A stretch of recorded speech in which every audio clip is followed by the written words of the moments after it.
Al, good to see you, man. Hey, how you doing? I was pumped to see you walk through here. It was like 5 years ago, 6 years ago that I kind of got to know you at this event. First of all, at California State Tournament. What's the cool storylines this year?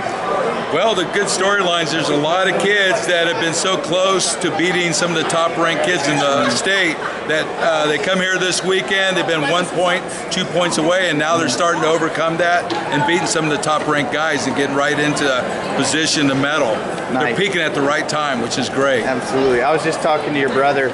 What do you think about, it's a question all the time, one class, California, it's 1,000 schools or something? Well, yeah, it's pretty intense. If you think about it, California has roughly 26,000 wrestlers. We got 10 sections, so the process to go, it's not just the state tournament, it's the process to get here. So many of the sections, like the southern section, they got around 400 high schools, so you got to go from your league, your divisional, which is a 40-man bracket, your masters meet, which is a 40-man bracket, and then almost a month later you got the state tournament, which is a 40-man bracket. So it's a grind just to get here, let it alone, then be able to peak at the right time. Do you think it's the right thing? Well, there's only one champion. I have no problem with it. I mean, I'm okay with divisions, but I always believe in the best should wrestle the best. Absolutely. Tell me about where the California Wrestler started. The California Wrestler started in 1974-75. Really? Bill Grant, who was the founder of it, started as an actual newsletter. There was, in the area in the Northern Cal, there wasn't a lot of coverage, so they took it upon themselves to create this newsletter that would go out to all the coaches. And then after a few years, they expanded through the whole state. So I came on board around 1995, and I was helping with the newsletter, doing statistics, trying to get on the national level, get kids exposed.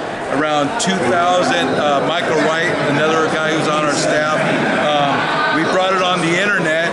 Fast forward to 2018, and we're probably one of the most viewed state websites in the country. Yeah, was there a lot of other wrestling online when you guys got going? When we started, we were the only one. In fact, prior to the California Wrestler being online, I had my own personal one, Coach Al's California Wrestling. So once I came on board the California Wrestler, I took a lot of that data in history and put it on there, and we merged, and now California Wrestlers won. Yeah, so clearly, you're a huge wrestling fan and a ton of energy going into the sport and into the California Wrestler, which everybody knows. Successful site.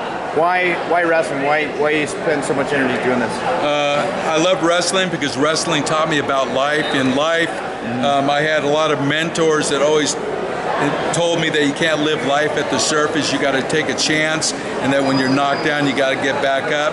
And it just seemed like it mirrored reality. There was you learn from it, and you learn to adjust, and you grow. So I always wanted to give back. So my motivation is to give back to something that was positive for me. It helped me in life. Awesome. Well, cool. I love checking out the website. Thanks for what you're doing. Do you have anything else you want to share? I just want to say thank you for everything you're doing. This is the greatest sport in the world. We have women's wrestling here, and now it's combined. Wrestling in California has exponentially grown with the women's. I know in our area it's gone up over three times what it was a couple years ago. So it's growing. I love wrestling, and I encourage everyone to try it.